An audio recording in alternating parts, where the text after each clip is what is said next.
Just before 1 a.m. on October 25th, 1942, a piece of paper was placed on a table in front of General Harukichi Hyakutake. He read it, said nothing, then picked up a pen. The message he sent to Rabaul contained one sentence. At approximately 11 p.m. the previous evening, the right flank had captured Henderson Field. Within minutes, the entire Japanese 8th Fleet began to move. Cruisers, destroyers, landing ships, all of them pushing toward the island to support the victorious forces ashore. At the same time, a few miles south of Hyakutake's command post, a man was standing in the mud, no boots, both hands burned raw, eyes red from 3 days without sleep. In front of him was a narrow rise in the jungle. And in front of that rise was something no military manual had a protocol for, a wall of Japanese bodies stacked chest high, blocking the line of fire from both machine guns. He stepped out of the fighting hole, pushed the bodies over with his bare hands, stepped back in, kept firing. Hyakutake's message said Henderson Field had fallen. The man who was supposed to let that happen hadn't gotten the memo. His name was John Basilone, Sergeant, 7th Marines, 6th son of an Italian immigrant tailor from New Jersey. Never finished school. Nobody in the Japanese chain of command knew his name. He wasn't in any of the operational orders. He was just a point on a defensive line that needed a body standing in it. This is the story of the longest night on Guadalcanal, about a Japanese general so certain of victory he announced it before it happened, and about the man his entire plan ran into and broke against. To understand why Hyakutake was that certain, you need to look at what he did before the attack even started. He called his staff together and told them to draft the formal procedures for accepting the American surrender, the protocol, the ceremony, every detail. His exact words on October 22nd were recorded. The time of the decisive battle between Japan and the United States has come. He was so confident of the outcome that he had the surrender preparations completed before a single shot was fired. That wasn't arrogance without foundation. The 2nd Sendai Division had fought across China, Malaya, Singapore, and Java. Every time they were handed an objective, that objective fell. No exceptions. And now Hyakutake had 7,000 of them, personally leading the operation from the island himself. His men boarded ship with 10 days of rations. No more. An officer explained to anyone who asked, they wouldn't need more. The campaign would be over before the food ran out. Nobody argued. 10 days was more than enough for the Sendai Division. Not one of those 7,000 men understood that 10 days wouldn't be enough. Not because the campaign would run long, but because they would never reach Henderson Field on schedule. To hit Henderson Field from the south, the direction least defended, the division needed to move 15 miles through roadless jungle. On October 12th, engineers started cutting by hand, axes, saws, machetes, no machinery, no vehicles, just men clearing a path, one stroke at a time through the densest terrain on Guadalcanal. After 10 days, they had what became known as the Maruyama Road. 15 miles, across 7 rivers, over ridgelines with no footing, through valleys of knee-deep mud, through forest so thick that daylight never reached the ground. On October 16th, the division began to march. Every man carried his pack, his rifle, his ammunition, and, by direct order, an artillery shell. The heavy weapons crews hauled disassembled gun parts on their backs. Cooking fires were forbidden. Noise was forbidden. They moved in complete silence, single file, through the jungle. Day 1, no problems. Day 2, the heavy weapons crews started falling behind. Day 3, artillery shells began appearing along the sides of the trail, then mortar rounds, then food rations. Nobody had ordered anyone to drop them. People dropped them because they had nothing left to carry them with. On the fourth day, Sergeant Hara stopped in the middle of the trail and opened his ration bag. He counted what was left. 2 days of food. He looked ahead. The jungle continued. No airfield, no open sky. He looked back down the length of the Maruyama Road. Artillery shells, mortar rounds, food tins, half submerged in the mud. He didn't record what he felt. He only recorded the fact. 2 days of food left, and the airfield was nowhere in sight. On the evening of October 21st, it became clear to Maruyama that his forces would not reach their positions in time. He put his men on half rations and postponed the attack to the 23rd. There was a problem with that decision. Sumiyoshi's force on the northern flank, responsible for the diversionary attack, never received word of the delay. At dusk on October 23rd, Sumiyoshi's infantry and 9 tanks attacked the Marine line at the Matanikau River right on schedule. American artillery destroyed every tank. The infantry was thrown back with heavy losses. Maruyama's main force was still struggling through the jungle. He postponed again. October 24th. Each delay was another day without fires, without hot food, without anything but the sound of 7,000 men slowly coming apart. But not one officer in the Sendai Division asked whether the plan should be reconsidered. They had come too far. The surrender protocol was already written. The victory signal had already been chosen. Failure was not in the script. On the evening of the 24th, Sergeant Hara opened his ration bag one last time. Enough for one day. He looked up through the canopy. No moon, complete dark. Somewhere ahead, through more jungle, was Henderson Field. Tonight had to be the last night. John Basilone was born in 1916 in Buffalo, New York. 6th of 10 kids. Father was a tailor.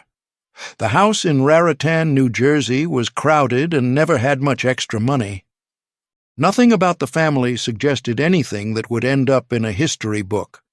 Basilone left school before high school, not because he was lazy, because the family needed him working. He caddied at a local golf course, carried bags for men who had things he didn't, took the tips, brought the money home. At 17, he joined the Army. Not for idealism, not for adventure. 3 meals a day and a steady paycheck. The Army sent him to the Philippines, 3 years in Manila. He learned enough Tagalog to hold real conversations. He learned cards well enough to win consistently. And he learned to field strip a Browning M1917 heavy machine gun in complete darkness, not because anyone required it, but because the machine had its own logic, and once he understood that logic, he could make it work under any conditions. His buddies called him Manila John. Not because he was a great fighter, because he wouldn't stop talking about the Philippines. In 1940, he transferred to the Marines. By the evening of October 24th, 1942, Sergeant Basilone had positioned 2 M1917 Browning heavy machine guns on a narrow rise along the Henderson Field defensive perimeter under the command of Lieutenant Colonel Chesty Puller. The Browning was a water-cooled heavy machine gun, over 40 pounds without ammunition, 250-round belt. When the water in the cooling jacket ran out after sustained fire, Marines used whatever liquid was available. That night, more than once, they urinated into the water jackets to keep the guns from seizing up. Basilone knew the weapon the way a mechanic knows an engine, where it failed under pressure, how to fix each failure in the dark, what it could do and what it couldn't. He looked out at the tree line. Nothing visible. He turned and looked at his 16 men. Some of them were shaking, not from cold.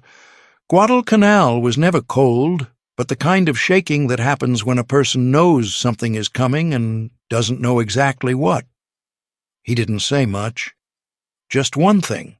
Let them get close. 30 yards. Nobody fires before that. 30 yards. Close enough to see faces in the dark. Close enough that nothing in the field of fire between his guns and the tree line would be walking back into the jungle. He sat down, leaned against the side of the fighting hole, waited. In the jungle to the south, 7,000 Sendai soldiers were moving through the dark. Total silence. No voices, no fires, nothing but the sound of boots on wet leaves and the breathing of men who had walked 15 miles through hell and still hadn't stopped. They knew Americans were waiting somewhere ahead. They didn't know who. Around 8 p.m., artillery opened up from the west. Pistol Pete, the Japanese gun the Americans had been hunting for weeks without ever finding, started dropping rounds into the Henderson Field perimeter. From the north, Sumiyoshi's surviving forces joined in with mortars. The western and northern sky lit up in pulses. In their fighting holes, Marines ducked and waited. Nobody was counting what number night of shelling this was anymore. Basilone didn't duck. He sat on the edge of his hole and looked south. The fire was coming from the west and north. Nothing from the south, no movement from the tree line in front of his position. He'd been on Guadalcanal long enough to know what that meant. When the Japanese made noise in one direction, it was usually because they didn't want you looking at another. He checked his ammunition belts one more time. Then he waited. At 1:15 in the morning there was no warning, no sound before it, no voices, no equipment rattling against branches. Just darkness. And then the darkness started moving. The 9th Company of Nasu's 3rd Battalion came out of the tree line, fast and low, weapons ready in the formations they had drilled hundreds of times. These were soldiers who had been fighting for 2 years. They knew how to move at night. They knew how to take a fixed position. They had done it everywhere they had ever fought, and the result had always been the same. They moved toward Basilone's position. 20 yards, 25, 30 yards. Basilone opened fire. Both Brownings fired at once. In the tight space of a tropical night, the sound didn't register as gunfire anymore. It was more like tearing, continuous and even, no pause, no break. The first soldier went down before he understood what was happening. The second fell on top of the first. The third tried to shift direction, but there was nowhere to go. Both guns were set at crossing angles, covering every inch of open ground between the tree line and the rise. No direction to run, no place to drop and survive. Within 5 minutes, the 9th Company ceased to exist as a fighting unit. A second wave came out of the tree line. They stepped over the bodies of the first wave without slowing down. They had been trained since their first day in uniform that enough men moving fast enough would break the enemy's nerve before the ammunition ran out. It had worked every time they had ever tried it. 30 yards. Basilone fired. A third wave. Stepping over the second. 30 yards. Fired. Then more. Basilone stopped counting. He just fired, checked the belt, called for the next one, fired again, both hands moving on pure muscle memory. No thought, no hesitation, just doing what he had practiced 10,000 times. Somewhere in the middle of the night, one of the 2 Brownings went silent. Basilone looked over. The right gun, down. The Marine on it was working the action in the dark, hands shaking, couldn't find the jam. He looked at the tree line. The Japanese were still coming. In seconds, they would identify the gap. He didn't call for anyone, didn't wait for orders. He picked up a spare Browning and its mount, 90 pounds of gun and steel, put it on his shoulder, and ran. Not in a straight line, because a straight line crossed ground where Japanese soldiers were already filtering through gaps in the perimeter. He cut low and wide. Twice he ran into Japanese soldiers working through the gaps. Twice he used his Colt point 4.5 without breaking stride. He reached the silent position, fixed the jammed gun in the dark, hands moving from memory, locating the feed problem, clearing it, cycling the action, chambering around. The gun fired again. Under 2 minutes, start to finish. The Marine on the other gun said afterward that he hadn't looked toward the silent position the whole time Basilone was gone. He was afraid of what he'd see. He just kept his eyes forward and kept firing. Around 3 a.m., the last belt went into the gun. Basilone looked back toward the ammo point, 150 yards behind his position, looked at the tree line. Still movement. He told the man nearest him to keep firing. Then he ran back through the dark, picked up belts, and ran back toward the sound of his own guns. He loaded, kept firing. He described it afterward in one sentence. "I guess I went about 150 yards to get the ammunition, and when I got back, we kept on firing all night." That was his complete account of something other people would spend decades writing books about. Nobody knows exactly when Basilone lost his asbestos gloves. By the time he noticed, he had already grabbed the barrel of the Browning with his bare hands to reposition the gun as the Japanese shifted their angle of approach. The barrel had been firing for hours. The metal smoked when it touched moisture. His right hand blistered immediately. His left hand followed. He didn't let go, not because it didn't hurt, because letting go meant something he understood better than anyone else on that rise. Around 3 a.m., Basilone looked out from his fighting hole and stopped. Not because the guns were empty, not because the Japanese had pulled back, because what he saw had blocked both guns' fields of fire. The bodies had piled up. Wave after wave, hour after hour, hundreds of men falling at the same distance in the same direction, stacking on top of each other. The pile was chest-high, high enough that both Brownings were now looking at a wall of dead instead of at the tree line. Basilone climbed out of the fighting hole. He stood in the open in the middle of the night, under continuing artillery fire from the west, in the tropical rain that had started falling sometime in the last hour, and pushed the bodies over with his burned hands. The Marines still standing did the same. When the field of fire was clear, Basilone stepped back into the hole, kept firing. At that same moment, while Basilone was standing outside his hole pushing bodies, a piece of paper was placed on the table in front of General Hyakutake.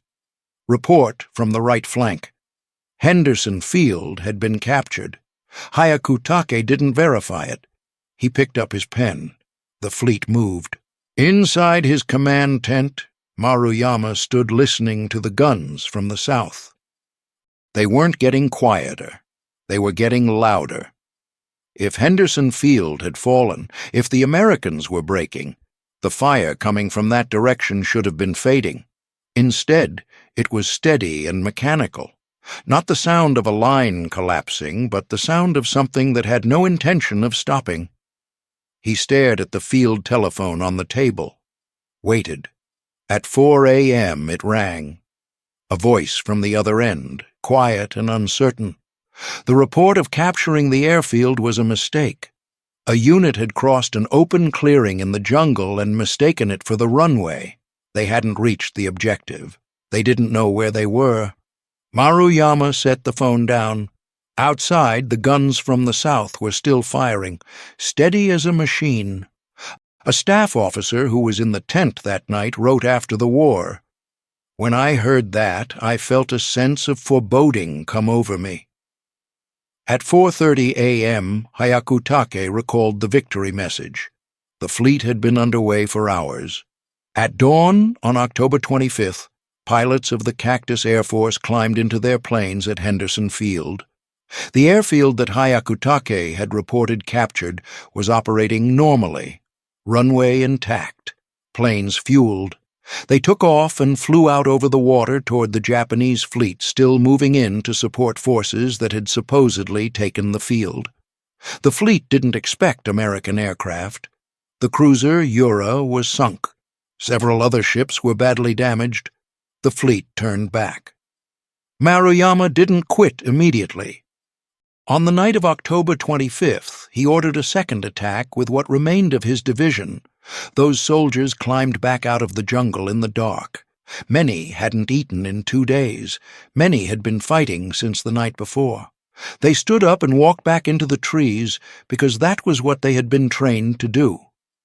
The result was the same as the night before. By dawn on the 26th, Maruyama wrote his report to Hyakutake in the clipped language of a Japanese officer. No word for failure, no complaints, just short, precise sentences. The line could not be penetrated. Requesting permission to withdraw. Hyakutake gave the order. 7,000 Sendai soldiers turned around and walked back down the Maruyama road. They passed the things they had left on the way in: artillery shells, mortar rounds, food tins, half submerged in the mud after days of rain. Nobody spoke. The wounded were carried. The exhausted were helped along. Of the 30,000 Japanese troops deployed to Guadalcanal, 1/3 died in combat. Another third died from malaria, dysentery, and starvation. The soldiers who came back called the island Jigoku no Shima, Hell Island. Word spread through Japanese units across the Pacific that Guadalcanal was a place men went to die. For the first time in the war, Japanese soldiers told each other they were afraid of a specific place on a map. In December 1942, a closed meeting took place at the Imperial Palace in Tokyo. Japan's senior generals and admirals sat before Emperor Hirohito. No reporters, no public record. What was said wasn't known until classified documents were released after the war. The conclusion: Guadalcanal could not be held. It was the first time in the entire war that Japan formally decided to abandon a position it had taken. Nobody in that room used the word failure. They used phrases like strategic reallocation and adjustment of defensive lines. But everyone present knew what those words actually meant. Guadalcanal was the high-water mark of the Japanese Empire. From that point forward, not one additional meter of territory would be taken. Only retreat, slowly at first, then faster, then not fast enough. In February 1943, Japanese destroyers moved quietly toward the shore in the dark. 11,000 soldiers boarded in silence. No ceremony, no speeches, no music. They left Guadalcanal the way people leave a place they want to forget, quickly, without looking back. American reconnaissance aircraft found the empty beaches 3 days after the evacuation ended, empty trenches, abandoned equipment scattered across the sand, the jungle already beginning to reclaim what had been fighting positions a week before. Guadalcanal ended not with a surrender or a final battle. It ended with silence. After the war, Japanese officers who survived wrote their memoirs. People read those books looking for answers to a question military historians had been asking for decades. Why did the Sendai Division, a unit that had never lost, fail on a small island in the South Pacific? The memoirs offered many explanations: terrain, logistics, communication failures, disease, the false report, the delays. Not one of them mentioned the name John Basilone. Not because they were hiding something, because they didn't know his name. All they knew was that there was a point on the southern perimeter of Henderson Field that could not be broken. No matter how many times they hit it, no matter how many men, no matter which wave, a point that held while everything around it might have given way. Their training had no framework for what had stopped them. At 4:30 in the morning on October 25th, Hyakutake recalled his victory message. Too late to stop the fleet. Too late to change anything. A few months later, John Basilone was asked to accept the Medal of Honor. He turned down the offer to have President Roosevelt presented in Washington. He wanted the ceremony in the field with his unit. He received it on May 21, 1943, in Australia. When reporters asked him what he wanted to say, he said, "Only part of this medal belongs to me. Pieces of it belong to the boys who are still on Guadalcanal." After the ceremony, the Marine Corps offered him a commission and a desk job in Washington for the rest of the war. He turned it down. He applied to go back to the Pacific. Denied. Applied again. Denied again. The third time, he wrote, "I'm just a plain soldier and I want to stay one. I'm not an officer and I'm not a museum piece. My place is with my outfit." That time, they let him go.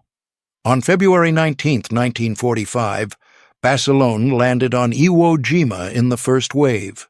Within hours, he had destroyed a Japanese blockhouse with grenades and demolitions and guided a tank trapped in a minefield to safety under direct fire.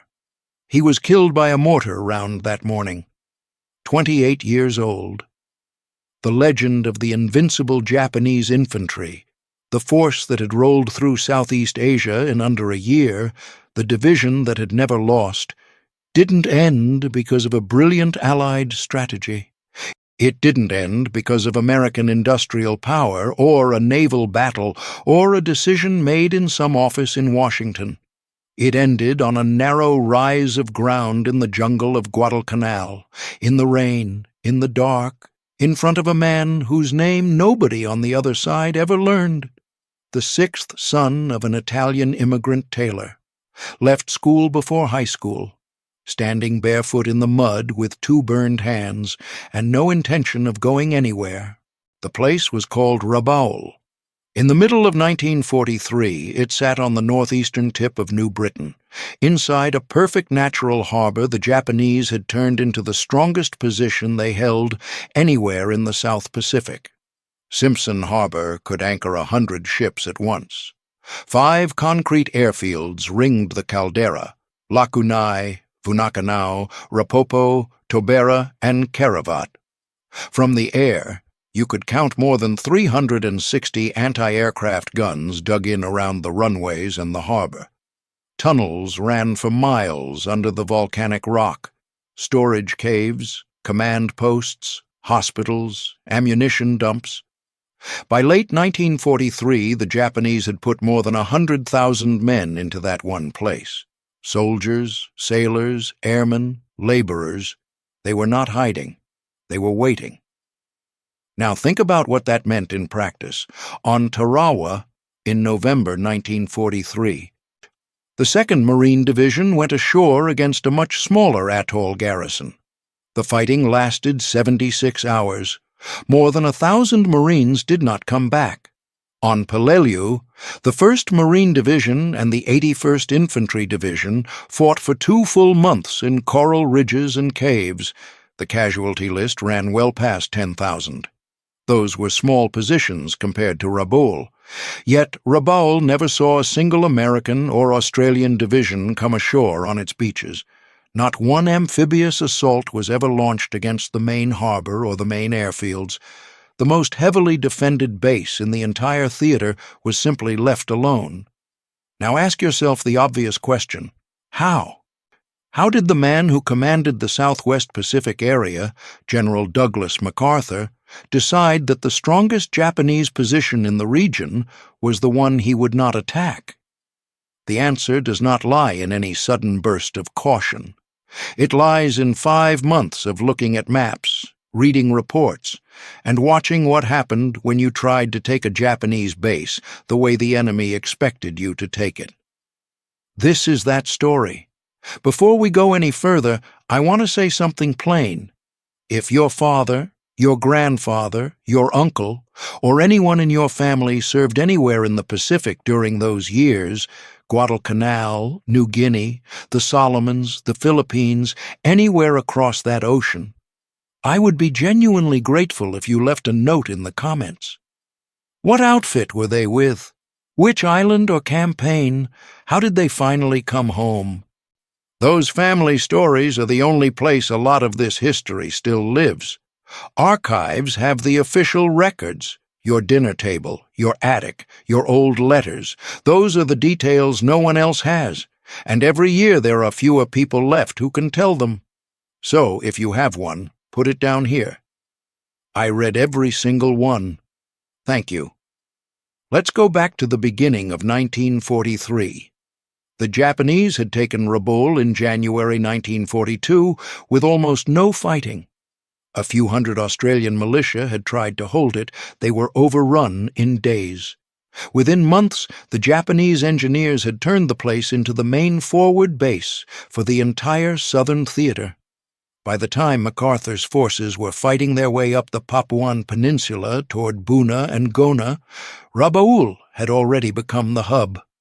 Every Japanese ship that ran the slot, every plane that flew south, every reinforcement headed for New Guinea or the Solomons moved through Rabaul first. MacArthur knew it. Washington knew it. The original plan was simple on paper. Take Rabaul. That plan had a name, Elkton. By February 1943, it had become Elkton III. MacArthur's staff laid out a series of 5 operations that would converge on Rabaul by the end of 1943 or early 1944. The final step was a direct assault on the harbor and the airfields. The numbers the planners put down were not small. Intelligence estimated the Japanese would have between 40,000 and 50,000 men in the immediate Rabaul area by the time the Allies arrived. Casualty forecasts for the final assault ran into the tens of thousands. Then came Buna. The fighting around Buna and Gona on the northern coast of New Guinea lasted from July 1942 until the last Japanese positions were wiped out on January 22, 1943. The 32nd U.S. Infantry Division and the Australian 7th Division did the bulk of the work. The ground was swamp and jungle. The Japanese had built bunkers out of coconut logs and coral. The 32nd Division went into the line with almost no jungle training. They suffered more than 10,000 casualties, killed, wounded, and sick. The Australians lost more than 3,000. MacArthur was in Brisbane, hundreds of miles away, pushing for a quicker finish. He wanted Buna taken fast so he could keep moving north. The pressure was constant. When the last Japanese soldier was killed at Buna, MacArthur flew up, looked at the battlefield, and then turned his attention back to the next objective, Rabaul. But something had shifted. From June through the middle of August 1943, a quiet pause settled over the planning rooms in Brisbane and Noumea. MacArthur, Admiral Halsey, and General George Kenney of the 5th Air Force spent weeks studying the same maps. They looked at the photographs coming back from reconnaissance flights. They read the prisoner interrogations. They added up the strength reports. Rabaul was not getting weaker. It was getting stronger. The Japanese were pouring men and guns into the place. The 5 airfields were fully operational. The anti-aircraft batteries were thicker than anywhere else the Allies had faced. The more they studied it, the clearer it became. A direct assault on Rabaul would be exactly what the Japanese had prepared for. The harbor and the airfields were ringed with interlocking fields of fire. The tunnels gave the defenders protection from bombing and artillery. Any landing force would have to cross open water, then fight uphill into prepared positions. In the last week of August 1943, the Allied leaders met at the Quadrant Conference in Quebec. Roosevelt and Churchill were there. The Joint Chiefs sat down with their British counterparts. MacArthur's original Elkton plan called for the capture of Rabaul. The conference made a different call. They decided to bypass Rabaul entirely. Instead of attacking the fortress head-on, they would seize smaller islands and airfields around it, places the Japanese had not fortified as heavily. They would build new air bases closer to Rabaul, then use land-based bombers and carrier aircraft to isolate the base. Cut the supply lines. Let the garrison sit there while the war moved past it. MacArthur did not like the idea at first. He had spent months planning to take Rabaul. But the maps and the numbers from Buna were hard to argue with. The fortress had spoken. It had told him exactly where the Japanese expected the next big blow to fall, and once he understood that, he began to see where they did not expect it. That 5-month pause, June to the end of August 1943, changed the entire campaign in the South Pacific. It was not a pause of rest, it was a pause of calculation, and when the fighting started again, it would not look anything like what the Japanese had drawn on their own maps. The decision was not made in a single dramatic meeting. It came together slowly, piece by piece, then in the map rooms at Brisbane and Noumea through the late summer of 1943. MacArthur had spent months studying the same set of aerial photographs and intelligence summaries. The pictures showed the same thing every time. Rabaul was exactly what the Japanese wanted an attacker to see. The harbor was protected by reefs and heavy guns. The 5 airfields were ringed with anti-aircraft positions and fighter strips. The volcanic ridges gave the defenders high ground and deep tunnels. Any force that tried to land directly on the main beaches would be walking into a prepared killing zone. The reports from Buna were still fresh. The 32nd Division had learned the hard way what happened when you attacked a Japanese position that had months to dig in. MacArthur looked at the map and saw something else. The Japanese had concentrated their strength at one point. That meant the ground around Rabaul, the smaller islands, and the coasts of New Britain was comparatively thin. If you could seize those places and build your own airfields, you could put land-based bombers within easy range of Rabaul without ever setting foot on the main base itself. The idea already had a name in the Southwest Pacific. Hit 'em where they ain't. Admiral William Halsey, commanding the South Pacific forces, had been using the same thinking in the Solomons. General George Kenney, who ran the 5th Air Force, was pushing hard for more forward air bases. Both men saw the same problem MacArthur saw. A direct assault on Rabaul would cost far more than it was worth. In the first week of September 1943, the plan began to take formal shape. They would bypass Rabaul completely. Instead of 5 major operations ending with an assault on the harbor, they would conduct a series of smaller landings at carefully chosen points around the edges of the Japanese position. Each landing would give the Allies a new airfield closer to Rabaul. Each new airfield would let Kenney's bombers and fighters reach the big base with heavier loads and shorter flight times. The Japanese garrison would be left sitting in its tunnels while the war moved past it.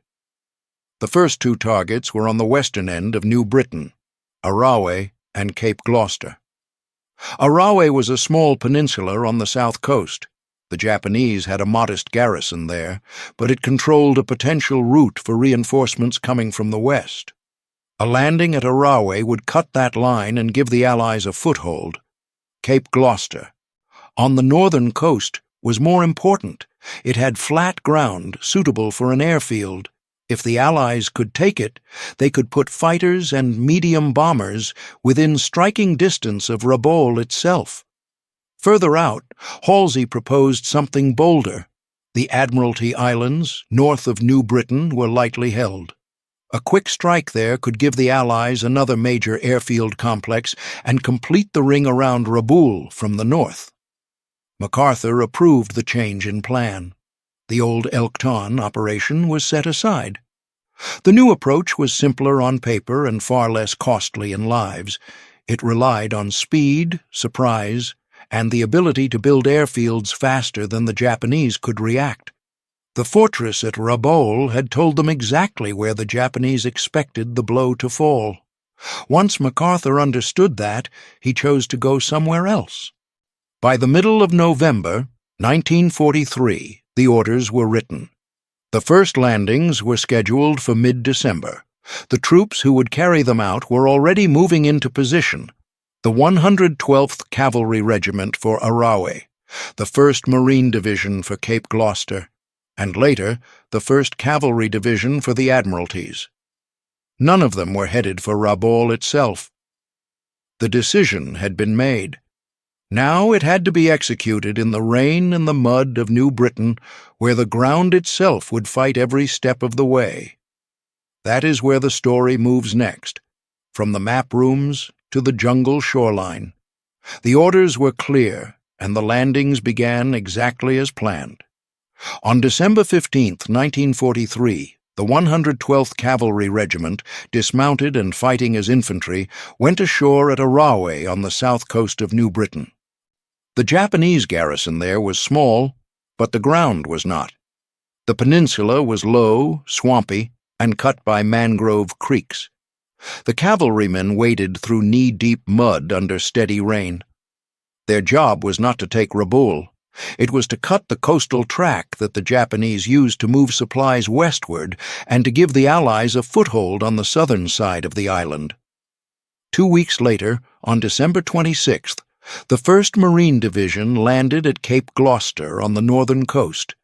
This was the bigger operation. The Marines had come from Guadalcanal, and they knew what jungle fighting looked like. What they found at Cape Gloucester was worse. The ground was called the Green Hell for a reason. Rain fell for days without stopping. The mud was so deep that men sank to their waists. Machetes were as important as rifles. The Japanese had dug in on the high ground around Hill 660, and they fought from log and coral bunkers that had to be taken one at a time. The Marines did not charge straight at the main Japanese positions. They moved around them where they could, used the terrain, and let the engineers follow. Within days, the engineers were carving out an airfield on the flat ground behind the beach. They worked under intermittent shelling and sniper fire, laying pierced steel matting over the mud so that fighters and bombers could begin operating from Cape Gloucester itself. Further north, the next move was even more deliberate. On February 29, 1944, a date chosen partly because it was a leap year and the Japanese were not expecting anything, a small reconnaissance force from the 1st Cavalry Division went ashore at Los Negros in the Admiralty Islands. The force was led by Brigadier General William C. Chase. It numbered only about 1,000 men at the start. They landed at Hyannis Harbor after PT boats had slipped in the night before to check the beach. The Japanese reaction was fast and hard. Night counterattacks came in waves. The cavalrymen held the perimeter with small arms fire and whatever artillery they could bring ashore. MacArthur himself flew in the next day. He walked the beach, looked at the airfield the Japanese had started building at Momote, and told Chase to hold it. Reinforcements followed quickly. By the middle of March, the 1st Cavalry Division had taken both Los Negros and the larger island of Manus. The engineers moved in immediately. They repaired the Japanese runway at Momote and built a second, larger field at Lorengau. Within weeks, the new airfields were operational. None of these landings were aimed at Rabaul. The pattern was the same at every step. The Allies took ground the Japanese had not fortified as heavily, built an airfield as fast as possible, and moved the front line of the air war closer to the big base. Each new field let Kenny's 5th Air Force put more planes over Rabaul with heavier bomb loads and shorter flight times. The Japanese garrison, sitting inside its tunnels and behind its guns, watched the ring grow tighter around them without ever seeing an American or Australian division come ashore on their own beaches. The men who did the work paid the usual price.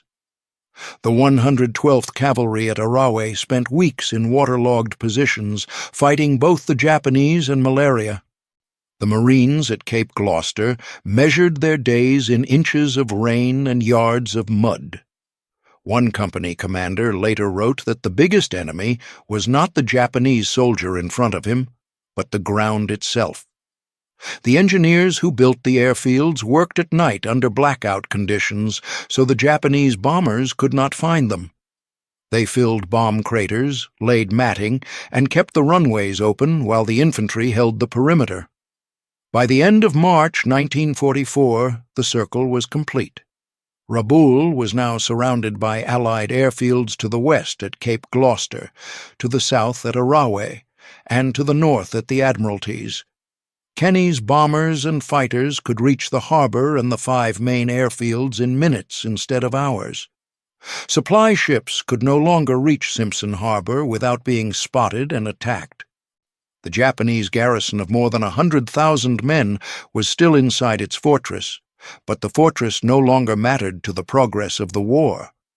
The Japanese had built Rabaul to be the place where any attacker would have to come.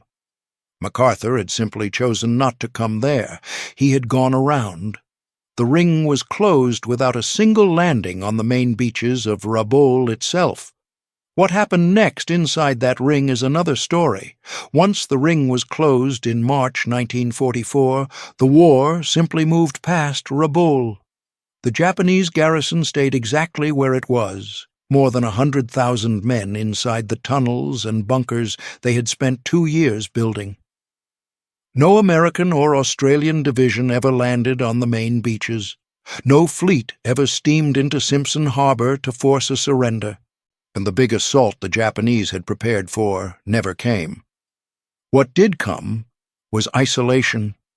Supply ships stopped arriving. The route through the Bismarck Sea was now covered by Allied airfields on 3 sides.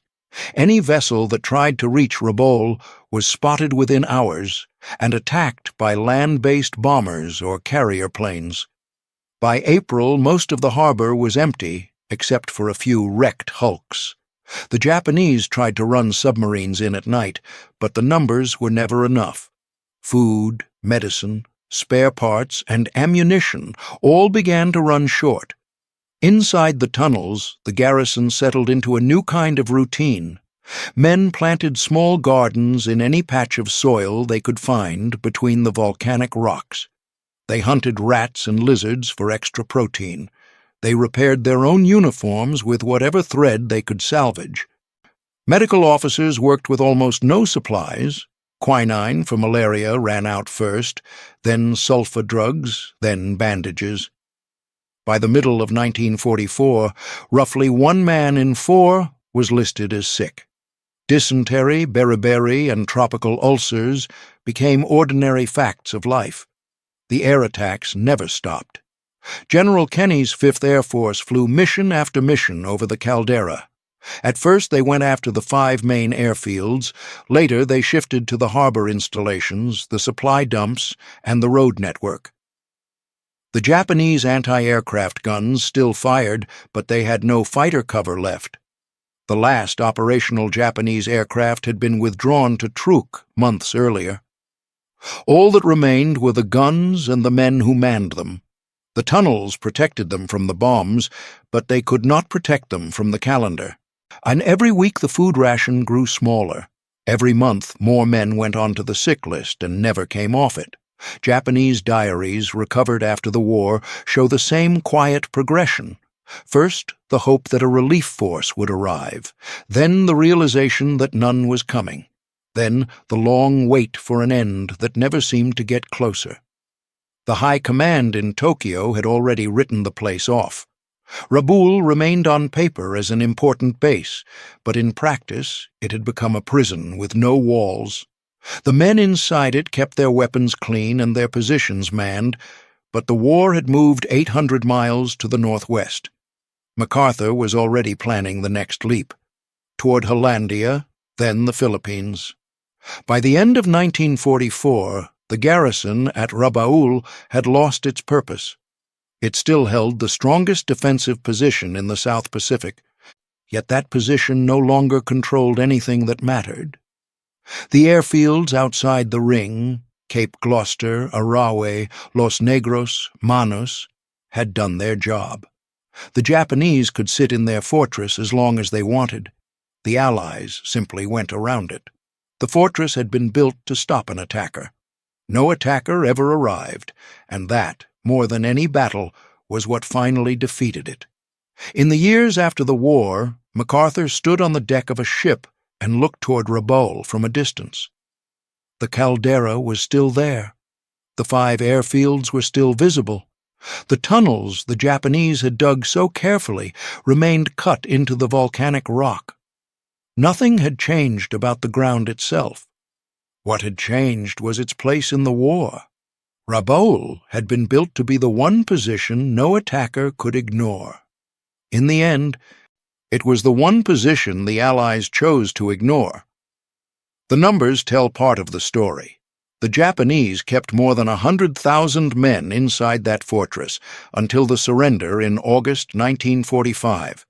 By then, many of them were sick or starving, but the base itself had never been taken by assault.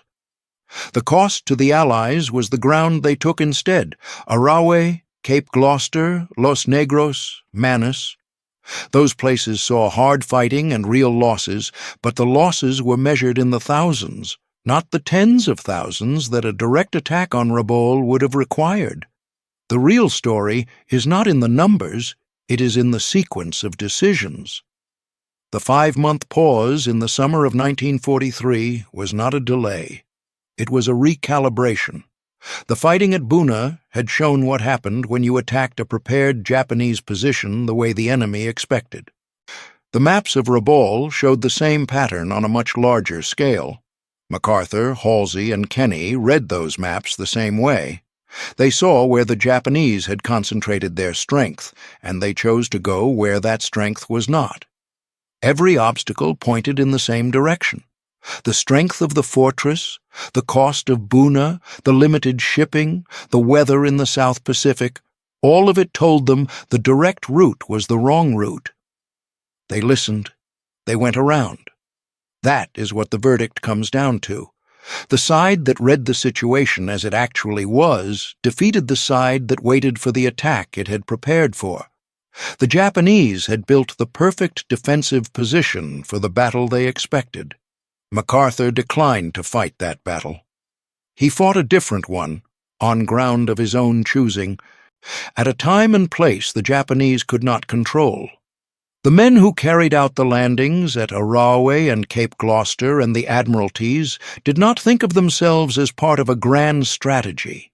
They waded through mud, built airfields under fire, and held perimeters at night. Their job was the next hill, the next runway, the next supply dump. They did that job, and because they did, the big fortress at Rabaul became irrelevant to the progress of the war. Today, you can still walk through the tunnels at Rabaul. The concrete bunkers remain. Rusting aircraft and guns still lie where they were left in 1945. The place looks exactly like the fortress it was built to be. But there is no large American cemetery on its beaches. There is no long list of names from a final assault that never happened. Obstacles are not always barriers. Sometimes they are signals. The fortress at Rabaul spoke clearly. MacArthur listened.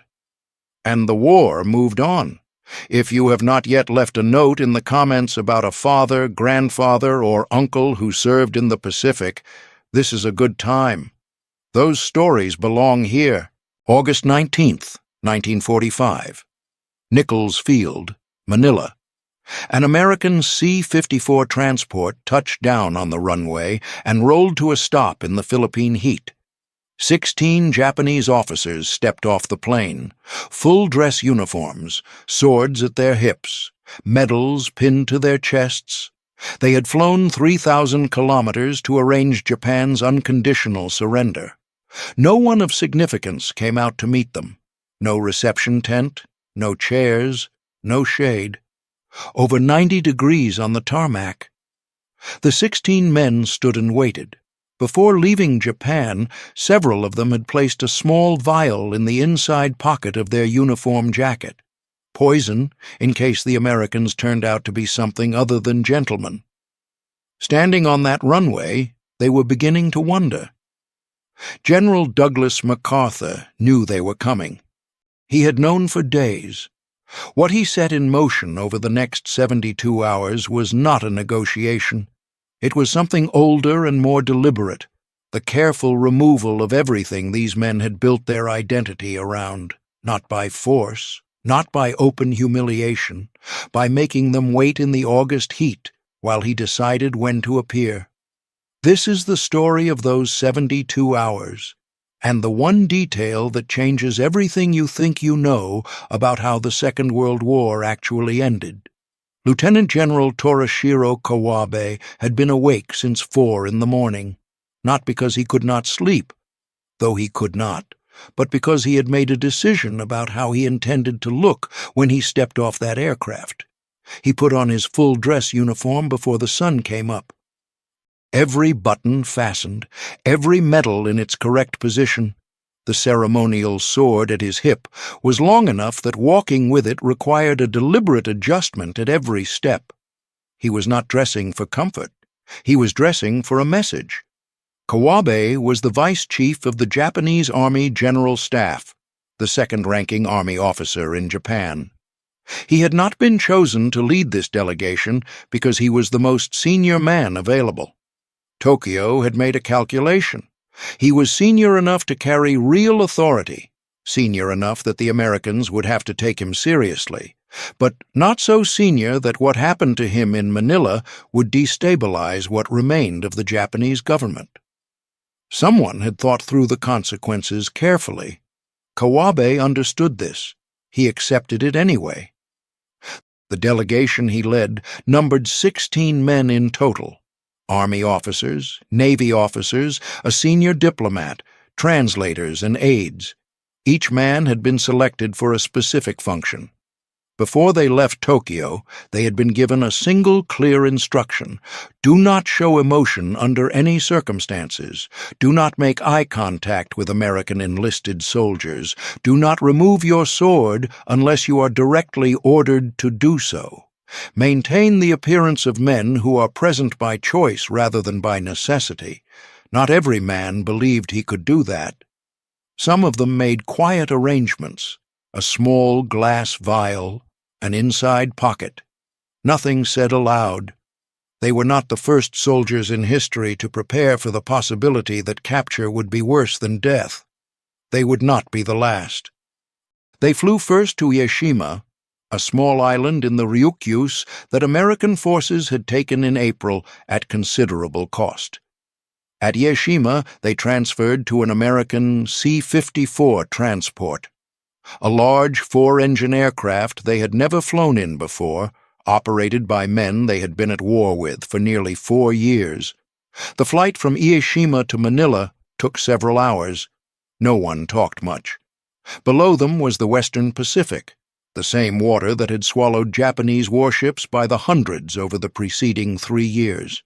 The same islands where Japanese soldiers had fought to the last man rather than accept what Kawabe was now flying toward. Kawabe looked out the window for a long time. He was not a man who wrote extensively in his journal. His entries were typically short: observations, times, names. On this flight he wrote one line. He wrote that he had never in his life felt so tired. Not physically tired, the other kind.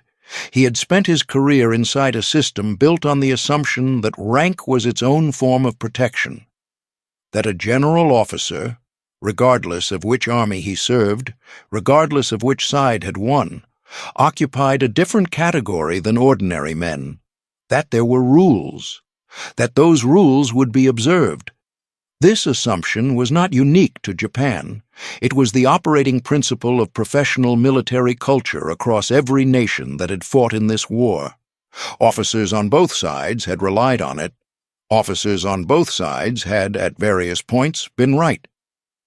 Kawabe had no specific reason to believe the Americans would violate it, but he had watched enough of this war to know that the world he had operated in for 30 years was not the world he was flying into. He kept the vial in his pocket.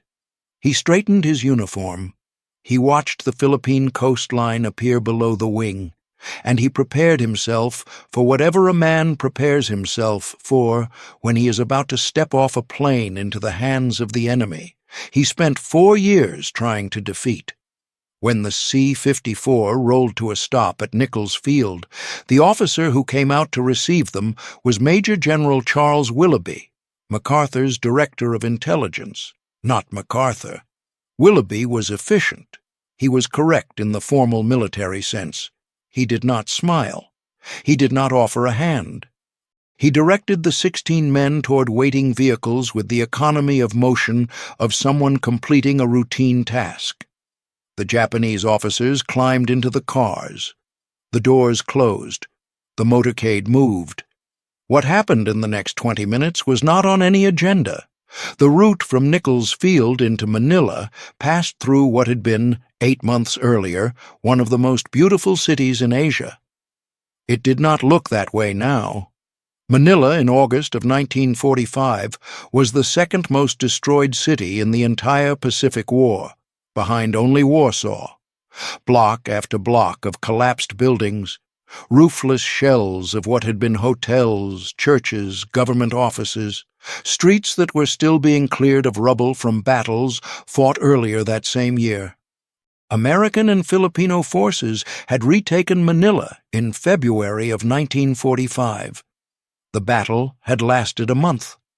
Japanese forces, during their retreat, had moved through the city's civilian districts with a violence that investigators would spend years documenting.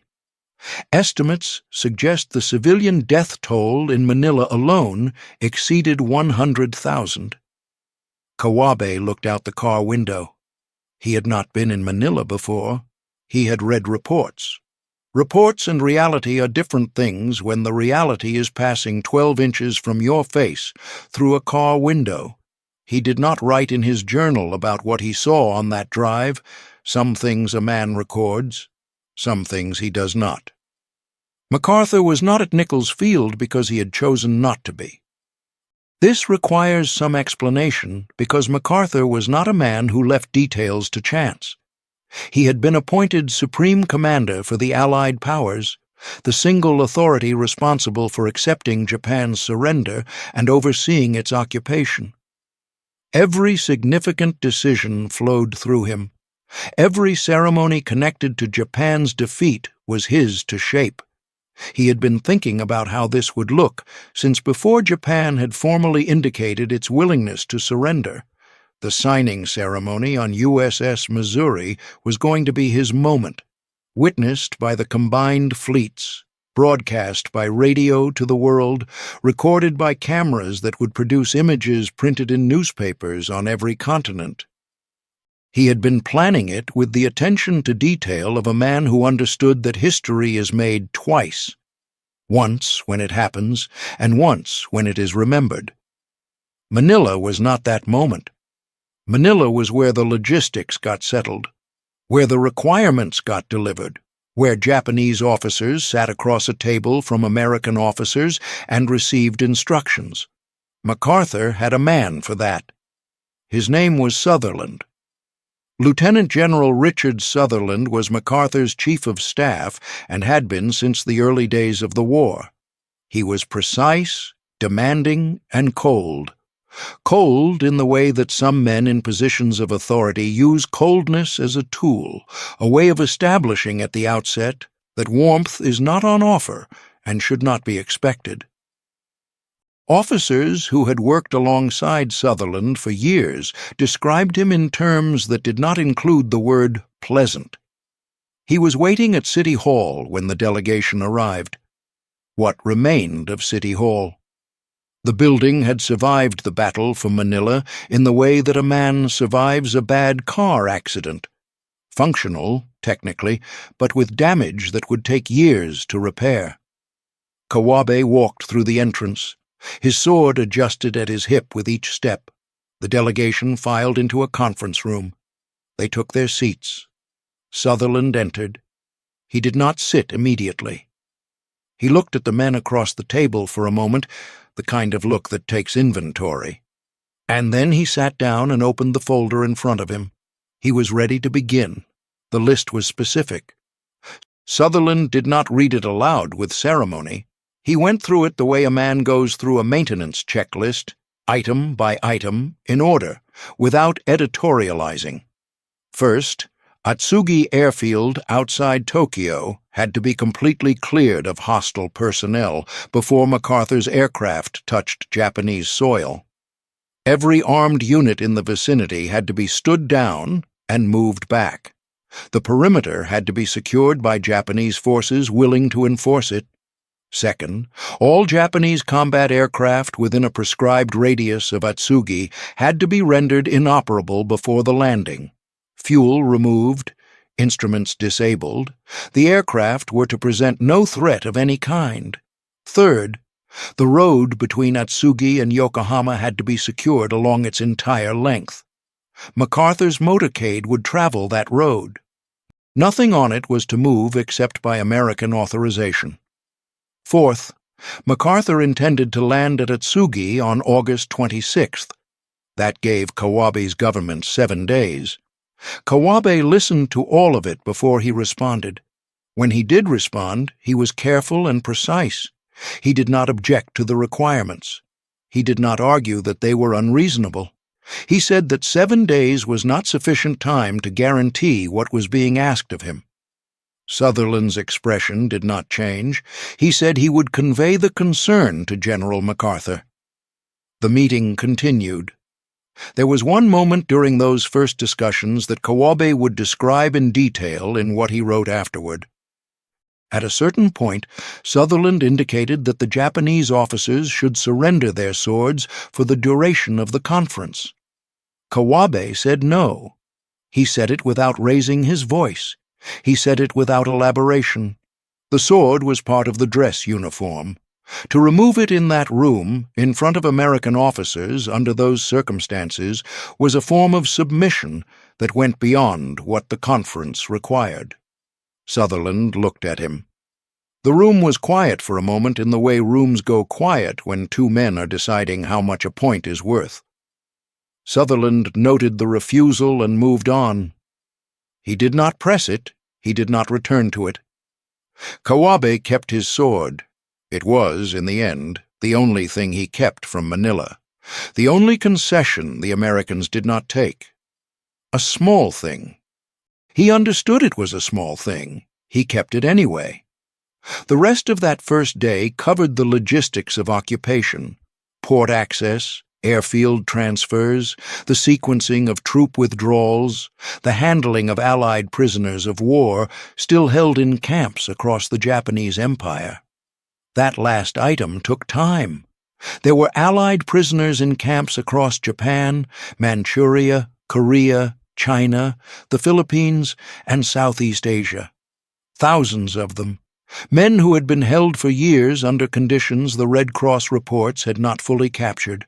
The Americans wanted them out, not eventually, immediately, before the formal surrender ceremony, before the occupation formally began. Kawabe's delegation worked through the logistics hour by hour. That evening, the delegation was taken to their quarters, a building in what had once been a functioning part of the city. Rooms that worked, not much more than that. Kawabe sat down at the small desk in his room and wrote in his journal. He recorded the day's meetings accurately, the requirements, the timeline, the exchange about the sword. He noted that Sutherland was efficient and gave nothing away. Then he wrote something he had not planned to write. He wrote that driving through Manila that afternoon, he had seen a section of wall still standing in the middle of a cleared block. Nothing attached to it, nothing around it, just a wall with window frames and no building left on either side. He did not explain why he recorded this. He recorded it and stopped. The following morning, Kawabe sent a formal communication to Tokyo. He stated that the American requirements were technically achievable, but that the timeline was insufficient. He requested authorization to negotiate for additional time. Tokyo's response arrived within hours. The Emperor had issued instructions that the delegation was to cooperate fully with all Allied requirements. There would be no negotiation of timelines. There would be no requests for extensions. Kawabe was to accept the terms as presented and confirm the schedule. He read the message twice. Then he picked up his pen and drafted his reply to Sutherland, confirming that Japan accepted MacArthur's requirements in full and that the Supreme Commander could proceed with plans to land at Atsugi on the agreed date. He signed his name. He had told Sutherland the timeline was not enough. He had told Tokyo the same thing. Neither had changed the answer. He folded the communication, set down his pen, and sat for a moment in the particular silence of a man who has just committed to something he cannot fully control. The second day continued with more meetings.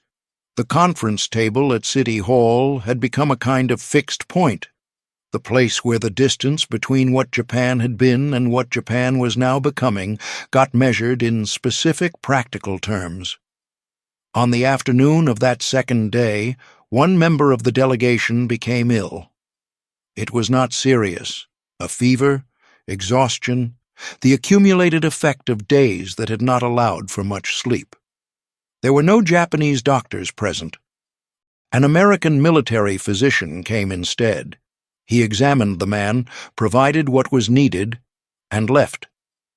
Kawabe recorded this in his journal with 2 words. He wrote, "He came." Nothing more. Every message the delegation transmitted back to Tokyo passed through American equipment, handled by American operators, and was read by American intelligence officers before it reached its destination. Kawabe knew this from the first day.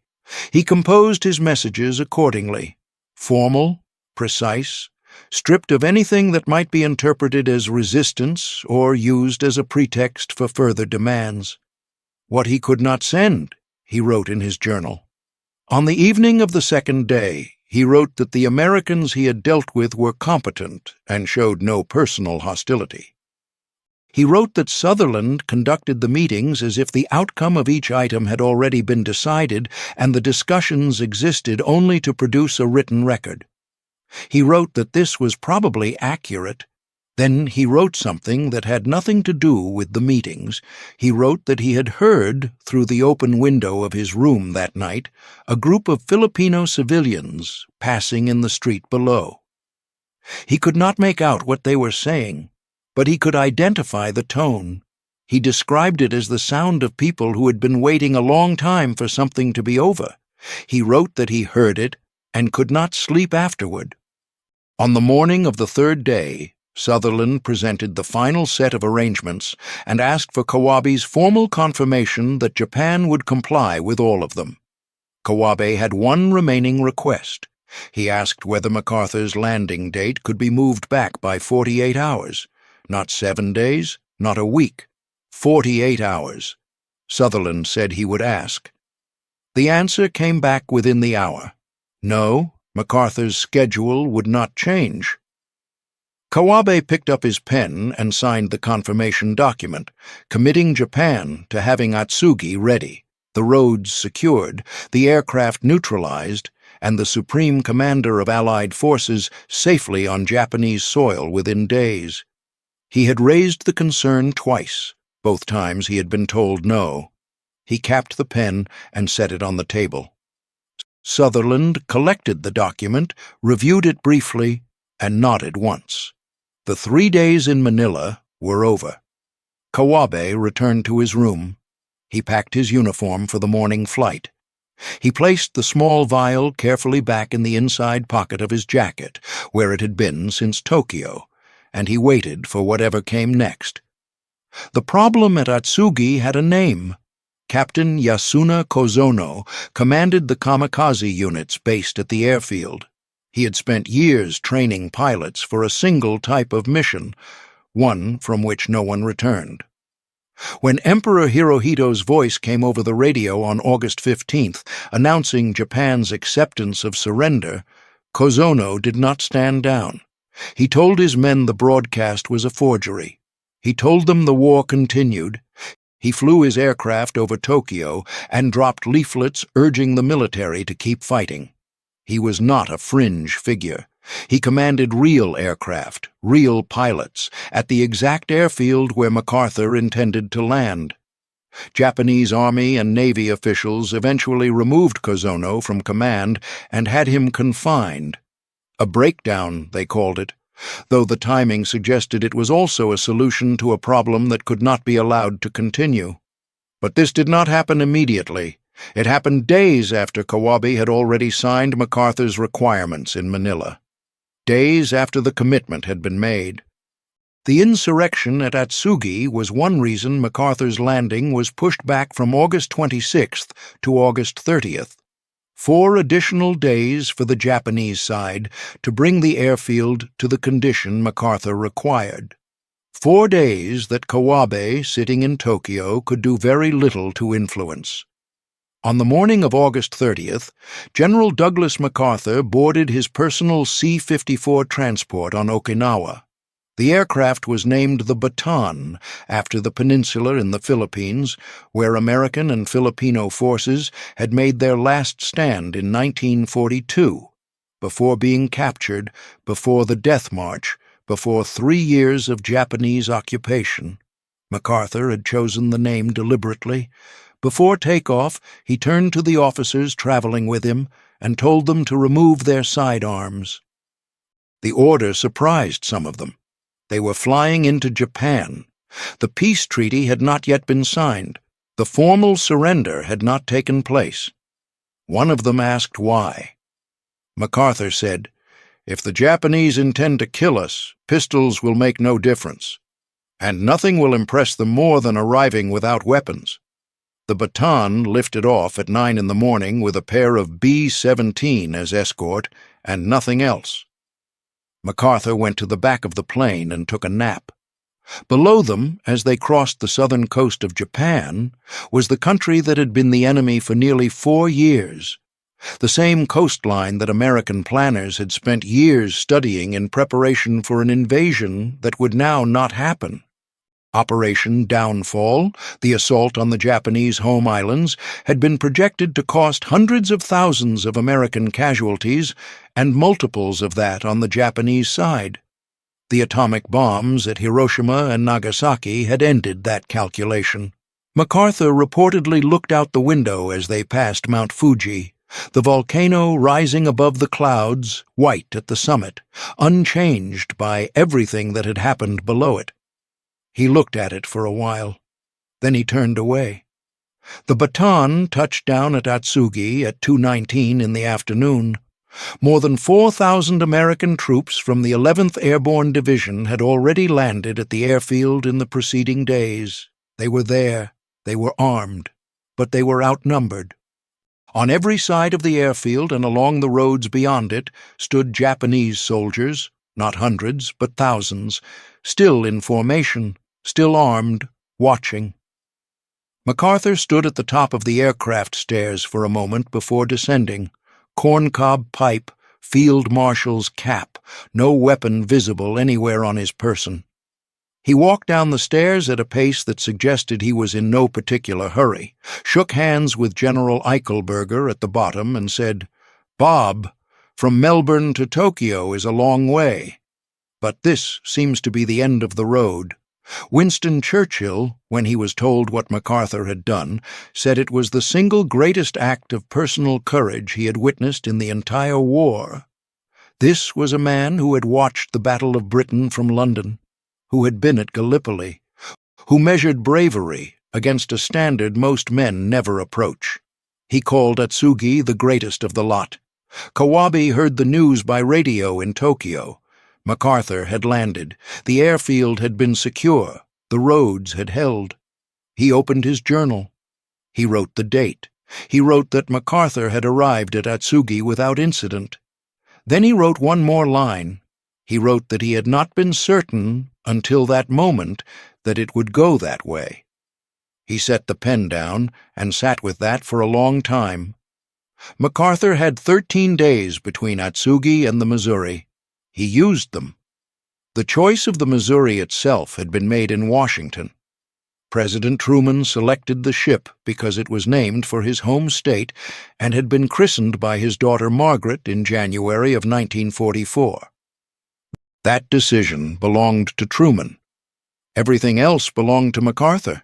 He determined where the signing table would be positioned on the deck, angled outward toward the assembled fleet so that every ship within visual range could see the moment it happened. He decided the timing of the ceremony, morning, early, so the photographs would have good light and the radio broadcast would reach the largest possible audience across every time zone. He considered who would stand where, the arrangement of the ships, the precise timing of the flyover that would come at the end, and he made 2 invitations that no one on his staff had anticipated. General Jonathan Wainwright had commanded American forces in the Philippines after MacArthur left the islands in 1942. He had held Bataan and then Corregidor until there was nothing left to hold. He surrendered in May of 1942 and spent the next 3 years in Japanese prison camps, first in the Philippines, then in Manchuria. He had been found at a camp in Hisian just weeks before, in August of 1945. He was alive. He was thin in the way that 3 years of a Japanese prison camp produces thinness.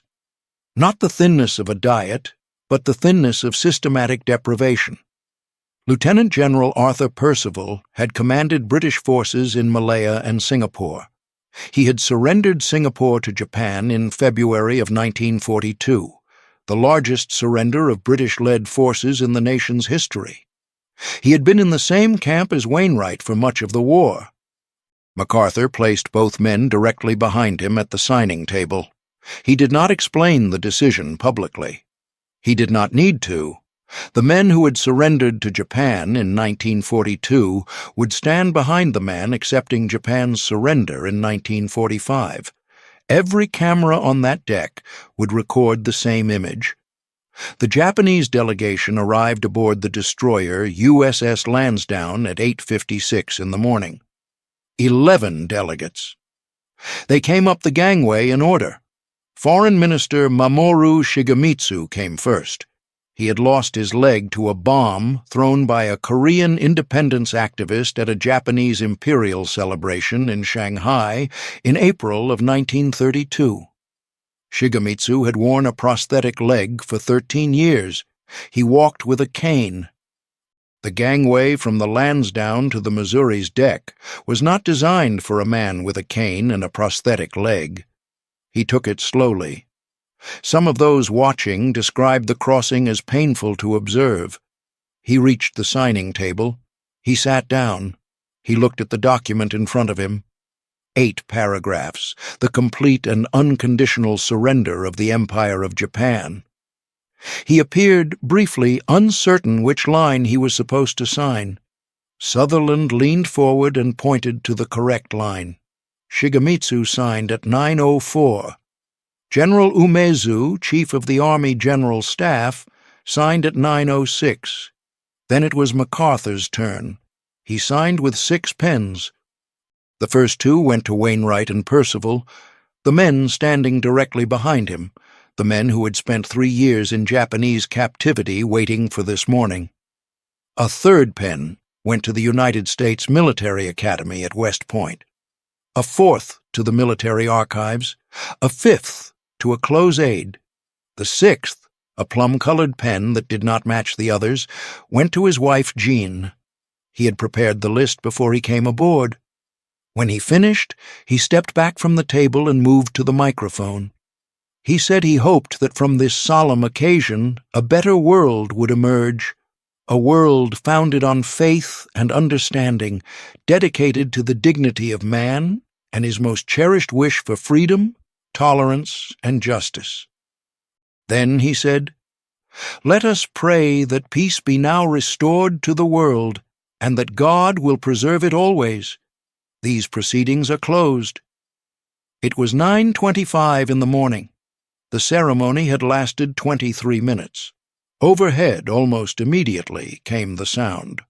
A low rumble that built into a roar as nearly 1,900 Allied aircraft swept over the Missouri in formation, so low and so dense that several men on deck said afterward they had turned the sky dark. MacArthur watched them pass. Then he turned and walked toward Admiral Halsey's cabin without looking back at the Japanese delegation.